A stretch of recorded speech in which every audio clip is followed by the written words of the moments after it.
আসসালামু আলাইকুম। শুভ দুপুরবেলা সবাইকে। কেমন আছেন সবাই? আজকে রান্না করা হচ্ছে বড় মাছ, রুই মাছ।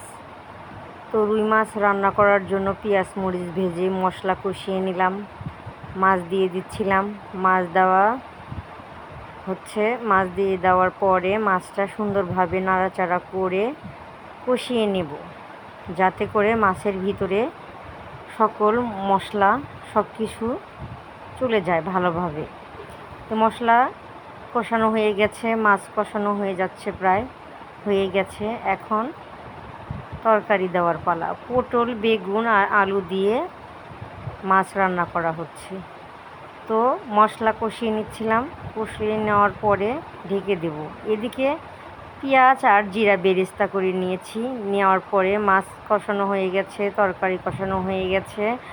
তো সব কিছু মিলিয়ে মাছে পানি টানি দেওয়া হলো। দেওয়ার পরে তো ভাবলাম এটা দেওয়া লাগবে, নামানোর কিছুক্ষণ আগে এই মশলাটা দিলে রান্নাটা টেস্ট দ্বিগুণ বাড়ে।